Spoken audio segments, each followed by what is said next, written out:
This is Carita Parts with Bowie Television at the Under Armour Performance Center. The Baltimore Ravens are 6-2, and they will face the 5-2 Seattle Seahawks on Sunday at home at M&T Bank Stadium.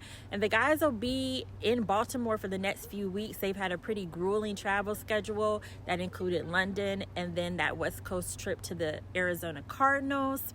Offensively, when it was brought up to Lamar Jackson that he is 17-1 against NFC teams, he did not want to hear that. He put his hands over his ears. He said it's about winning football games. He doesn't care about the conferences or the stats as far as that is concerned. Additionally, Rashad Bateman, there's been talk about getting him more involved. You can see that he's becoming more comfortable week after week after recovering from his foot injury.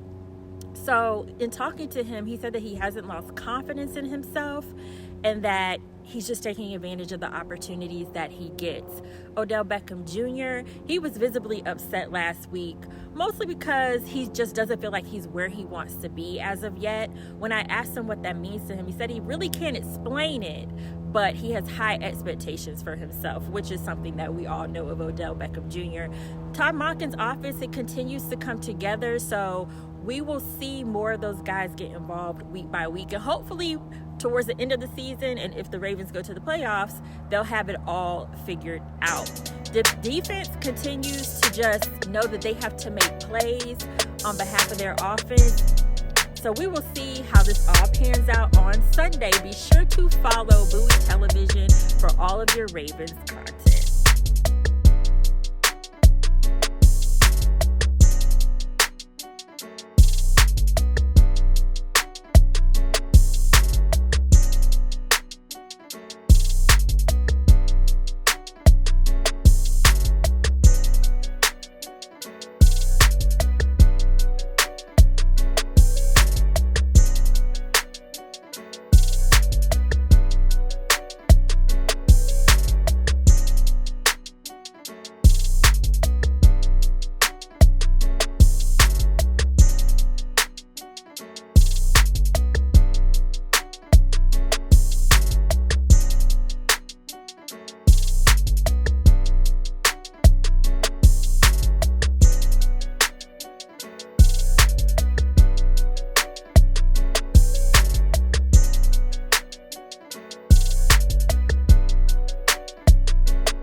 First, I just want to give a shout out to Shiz Ryan, man. Just want to send some love, man. Happy birthday, Shiz.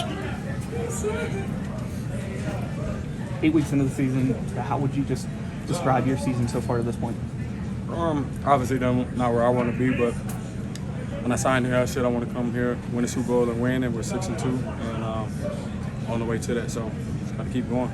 Long season. When you say you're not where you want to be, what does that mean for you? Like, I don't know how to explain it. I got high expectations, high standards, but ultimately it's a team game. And receivers, as much as a bad rap as receivers get, they're actually the most selfless people on the field. You got to wait for the offensive line to block. You got to wait for a pass play to be called. You got to wait for blitzes to be picked up. You got to wait for a good ball to be thrown, all for just one opportunity in the game. So. I think a lot of receivers get a bad rap for wanting the ball, but 60 plays out of a game and you're running around all 60. It's not the easiest of positions. So. Odell, it looked like you were a little frustrated after that second PI. Is that just a product of what you were just talking about, or? Yeah. I mean, at the end of the day, we're 6-2. We keep it pushing, keep it rolling. I didn't come here with the expectations that I'd be going for 2,000 yards. We're trying to win a Super Bowl, so it is what it is at this point. Just walking that fine line of being grateful to be back on the field, but definitely not being content with where I'm at or how I feel internally about what's going on. So just got to keep pushing. How do you assess You it? saw a number of those PIs this year, including on Sunday. I mean, obviously, do you take pride in those? Not really. I wish the numbers went to the stats, but they don't. So, I mean, good for us. We keep it moving, keep the chains going, get a new set of downs, and then go from there. Why do you think you're getting held so much, and what do you do about it? Nothing, man. Just get over and catch the ball. That's all I can do, and just do a better job at that. Do you feel like you're getting close, though, to kind of having that breakout? Yeah. It was very hard early in the season with, what I had going on, just kind of unexpectedly. And it just was very hard to have that initial burst. And this is a National Football League. Everybody's good, everybody's skilled, there's a reason they're here. And when you go out there and you don't feel like you're, 100, it's very hard, with the things that are going on, just to be who I know I am. So it feels good to just be able to consistently, over time, it gets better and better and better. And again, it's a long season. It's 9 games left. God willing, 10 at least. So you just got to prepare for that. How do you feel health-wise at the point of the season? How do you feel like your body is held up? Like I said, early in the season it was tough with what I had going on. You just kind of got to push through and find ways for us to all work together. And, you need a day here, you need a day there, and that's what it is. We're here to play on Sundays. You just got to do your best to be prepared for that. So definitely feeling better. Definitely, I think people tend to forget. A new coordinator comes in, a new offense, new players. Everything is all new. Teams usually around this time of the year start to really know exactly who they are. They find that groove. They find the plays that work for them. They find out what they're going to use going forward into the big games. What is it that it's kind of like trial and error early on in the season, and it's been a great trial and error for us. And I still think that there's only been a few games where we really put it all together. Other than that, it's just been finding ways to win, being a resilient team, next man stepping up, and it's just a big testament to this team that we have. Do you think, Odell, it's been difficult considering, you had the year away, you came, you had a great training camp, everything was looking really great, and then for it to not, get the initial results right away, that's been another hurdle that's been tough. If you want me to answer honestly, of course. You want to come here and jump off the bat, you feel like you've worked hard, you set out a long time, but again, I don't think many of us are sitting where we're at in our lives and expected to be exactly where we're at, things to go exactly how they went. And it's a matter of understanding life is life, and it's going to continue to do that. It doesn't stop. It's going to keep rolling. It's like surfing, some waves you crash, some waves you ride all the way in. You just got to get back up on the board, continue to do that, stay resilient, and that's really that. Other than that, you can only control your emotions, energy, but you can't control what God has planned for you. He's bigger than all of us. So just got to stay in the light. 6-2, at the top of the league. And this is a team in here that's, like I said earlier, I feel like we haven't put it all together and lost 2 games that we feel like we shouldn't have lost. And it would be 8-0. And I still don't know if everyone in here would be content with what we have going on. So that's a great characteristic of this team that we have. Nobody's content or happy with where we're at. We're always searching for more, and that's a big quality to have. Practice, because we come out to practice every day, work hard, and try to execute everything in the best of our ability. But sometimes, you go out there and it's a little off, but we still focus on executing everything and putting up points. Well, how satisfying is it that you could have, like you said, a little bit of a setback, you hang 31, right? That's a pretty good team at that point. Yeah, it's just, we want to be better than what we was putting up 31. It was some spots here and there where we messed up, but we just finished in the red zone. As long as we finish in the red zone, I feel like you got a chance. Still have yet to see a 100-yard receiver this year for anybody. Yeah. What's it going to take to change that? We got a lot of weapons, so it's hard to get 100 yards between anybody. Me, Bateman, Odell, Nelson, and Mark. And we use the running backs too, so it's just going to be hard to just have somebody go for 100 when we all can just go 60, 70 apiece and still put up the points we need. So Lamar's got to throw for 500, is that what you said to get it? Yeah, he will. He will. So you're about halfway through your rookie season. Just what have your impressions of the NFL been like, at the midway point? It's fun. Like, I like playing here, but everybody's smarter. Everybody do their job the best of their ability, and you just got to go out and execute more than the guy across from you. So that's what I've been trying to focus on, get my little routine together, and keep playing. As you have a few games at home now after being on the road 4 out of the last 5, could you describe that excitement? I'm ready to just stay home. I've been traveling to different time zones, 3 hours back and 5 hours ahead. So it's just good to be playing at home in front of our fans. Thanks, Zach. Yeah, no problem. Appreciate it. Our guys, man, it's been a really good 2 days of work outside. We're doing a good job, just really trying to execute so we can go out and really just continue to put together some good football. We're doing a lot of good things. Every now and then, there's might be a little hiccup here or there. But for the most part, man, I'm really encouraged by what our guys are doing on Sundays. Questions? Chris, can you go through the first onside kick and kind of what you guys were thinking was going to happen and how it wasn't executed, probably what you wanted? Yeah, just from that standpoint, we got the guys out there. If you noticed before, we took the time out, so we have a pretty good idea of probably what's about to happen, and then from there, it's just like anything else. You got to go out and you got to execute the play. You saw there was no different kick from the first one to the second one. We just our end that's in that position. You just got to go attack the football. Other than that, there's nothing else behind that play. On Tucker's upright kick, which it feels like anytime indoors 50 yards, it feels like a chip shot on it. But to see play, it had a little draw on it, a little right to left, which is atypical for him, straight or a little fade. Is that plant field or just every once in a while it's going to happen? I think it's one of those things when you look at the play, and I think Tuck could probably answer this better than I can. But for him to miss a ball to his left, maybe a little bit too tight to the ball, something like that. But other than that, the kicking part of the game, it's such a technical thing that if you plant one way or the other, or you maybe overswing, those things will happen. So that's why the details of kicking, are very important. That's why they try to be as consistent as they can through each kick. What do you feel like is the biggest adjustment for Jordan Stout and probably the best game of his career? What do you attribute just, him to lately and the form he's shown? Jeff, that's a good question. I think what it comes down to is Jordan's one of those guys. When we watched him, we understood what kind of talent he had coming into the draft and coming out of college. And I think it was just one of those things where he's spending all this time with Randy and with Sam, and just being able to be that punter that he was in college. And I think what you guys are seeing is you're seeing the player that we saw. He's gaining a lot of confidence, right? And last week, man, he had a really good game. 10 and 4 punts inside the 10, which really flipped the field. Had the offense backed up for us. Those things are huge, and I think just for him, it's a lot of confidence. He's starting to feel it, and then it's just understanding that every rep is going to be different, and because every rep is going to be different, you have to approach them that way, right? Each kick is not going to be the same, so you execute, go through your fundamentals, you'll get the results you want, and I think that's what he's doing.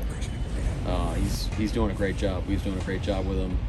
And like you said, Pierce just had a really, really great, just dominated the game. And but Trav's right there, right behind him, and he's on his way. Mike, not many players go from running back to cornerback like Brandon Stevens has over his career. Just how high a level is he playing at right now? What do you think he's done that's enabled him to make that transition? Yeah, I'm really excited for B. Steve.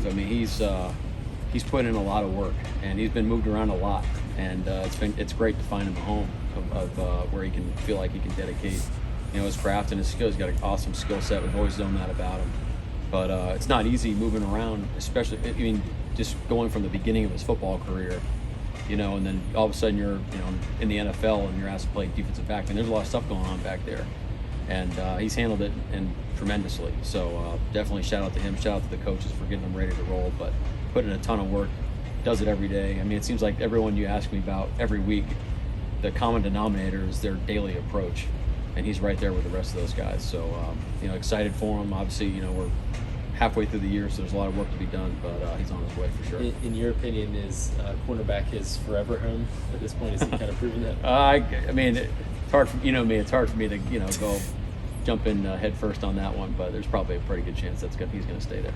Like, do you like players that have that? You mentioned the challenges of it, but then you kind of think about global understanding of the game. Do you think that helps players in a big picture sense? When they have moved around that much at every absolutely. level? Yeah, I mean, you think about guys that used to play quarterback and how they see the field and things like that. Absolutely, I'm sure understanding, distributions and stems and things like that from a safety perspective. Yeah, absolutely. I'm sure he'd tell you that would be helpful. Mike, I think when Wink was here, he would talk about how, in a lot of ways, basketball kind of informed what he thought about interchangeability on defense. I mean, did any of that kind of rub off on you in terms of like wanting guys to be able to kind of guard 1 through 5 in basketball parlance? I don't remember him saying anything about basketball. Maybe I'm wrong. I understand the spirit of the question. Yeah. I'm messing with you, but I think we talk about interchangeable parts a lot.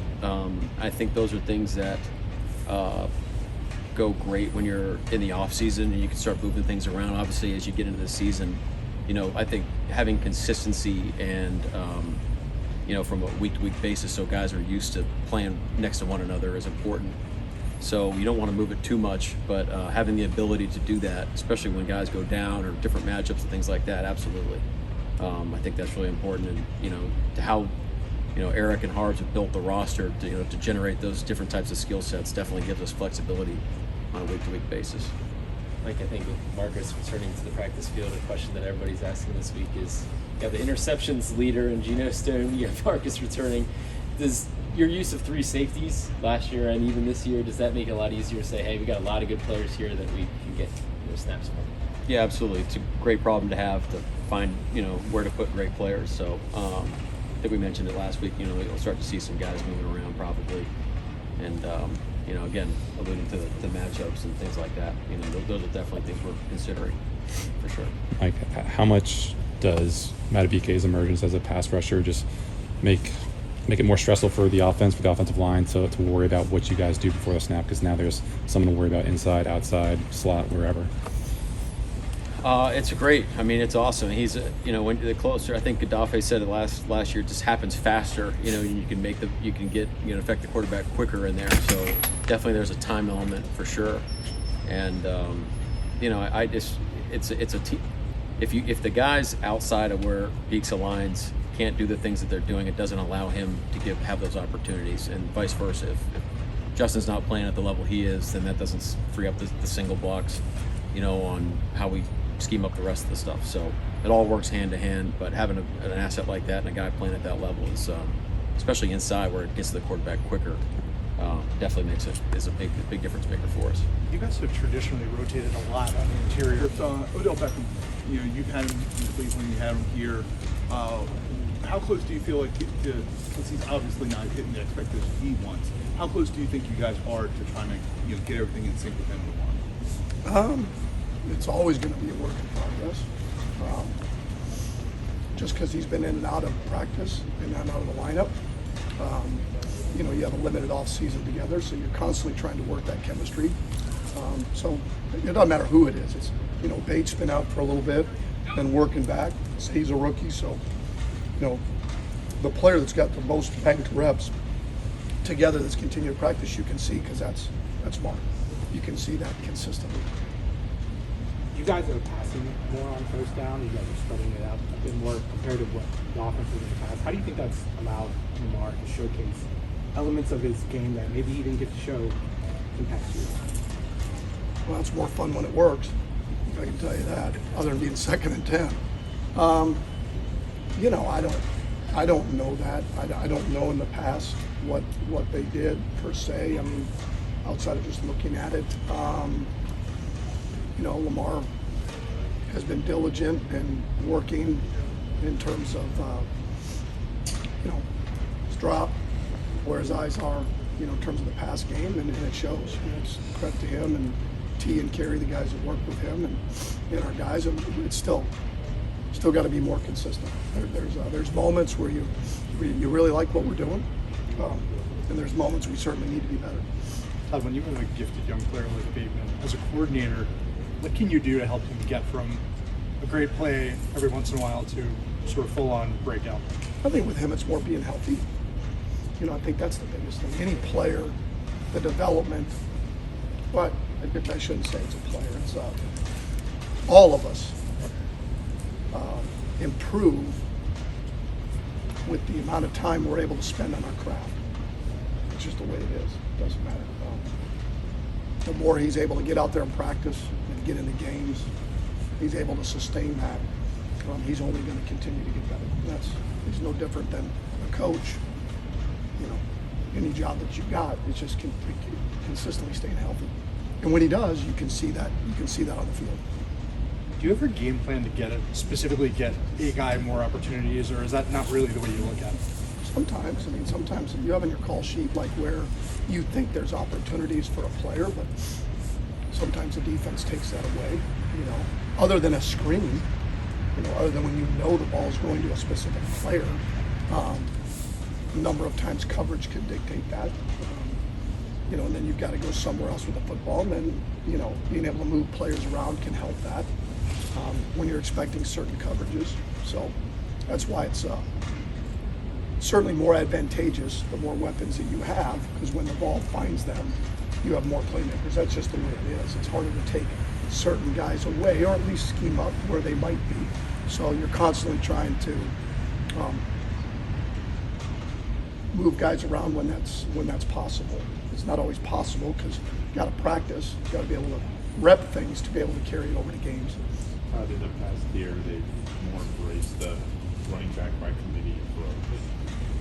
Are you partial to that approach as well, or do you like the idea of kind of one guy getting 20+ carries or so? Well, sometimes I don't even know. I mean, I'll be real honest. Like you're subbing guys in and out. You have certain packages that you like guys in the game, like most teams. Certainly, I think with the way the game has gone, I don't think any team, I should not say that. I don't know that specifically. But I think if you look across the league over the last few years, it's been more with a lot of teams running back by committee because it's a position of extreme contact, you know, in terms of the volatility of the position. So I think it's in your best interest to consistently develop and have a number of running backs that can touch the ball and take the load off of just one player specifically. Have you seen, because Lamar's he has a unique style of play. When you play teams, maybe it's like not outside, maybe outside the division, that there is some of an adjustment period for those opposing defenses because they're not used to kind of, you know, a quarterback kind of like him at all. Some, but you know, I think over the years they're not Lamar, but there's quarterbacks that skill set wise that, you know, might resemble that. Like you play the Giants and you're playing Daniel Jones. There's going to be some aspect of his game that they would have to prepare for with his ability with his legs. I think any quarterback, when you go against that, it's still how they're going to play Lamar, and the type of plays that you may run can vary. And then he's played for a number of years. You can go back and see how they thought they would play, or, you know, try to scheme up against the style of play that you're at. We're a little bit different than they've been in the past, so, you know, you try to dissect a little bit early on what you're getting. Todd, I think Lamar saw more drop 8 on Sunday than he probably had in any game this year. I mean, are you grateful for that, the opportunities and maybe some of the ups and downs with that experience, came in a win, not in a loss? I mean, what do you kind of take away from it? Sure, no, it's you certainly, what saved us on Sunday was we were outstanding in the red zone. I mean, that's what saved us, is that when we got down there, we scored touchdowns. I mean, so we had other opportunities. We didn't take advantage of them. But when we did get down there, I mean, that certainly saved us. And certainly we saw a little bit more drop 8 than when what we had seen when we went 5-man pro. That's when it came up. We released the back, or we went 5-man protection. So it came up, a couple handfuls of times of when we were throwing it. So again, I think any time that you're able to see something and still come out of it with a win, still have some things that you felt like you did well, and a lot of things that you certainly can continue to build on. The consistency and execution, you look at you wanted build kind of each week on something, but it felt like a little bit execution-wise, a little step back. Is that part of last week? Is that relative to, 4 out of 5 on the road, just that particular scheme, or what do you attribute that? Most of the time, it's there's a combination of that. I don't know 4 out of 5 on the road and the travel and all of that. Did that have anything to do with certain aspects of us not getting lined up? Not functioning at a high level at times? No. But heck no. We went to London and we stayed over there a week. To me, that's not the issue. The issue is the consistency. It's the reverse of that. Is did you expect against the Lions that everything would go so well at the beginning? Well, of course not. And you're playing against the best players in the world and the best coaches in the world, and they've played better at home. Obviously, the Dallas Cowboys are a good team, and they beat them at home. So it's those things that are a part of it. Certain opportunities that you had that you didn't take advantage of, that you certainly could have coached better, certainly could have played better. But luckily, like I said, when we did get down the red zone, we did score touchdowns, which, again, when you do that, I wouldn't say it was, there was some similarities to that game and the Cincinnati game in some ways, where the opportunities that we did get, we scored touchdowns. That gives you a chance then. You're in the 20s, you're at 28, you're close to 30, you're at least going to don't score touchdowns, it doesn't nearly feel as well. So that's the biggest part of it, is when you are a little bit choppy and you're not taking advantage of some opportunities that you had, then you better score touchdowns.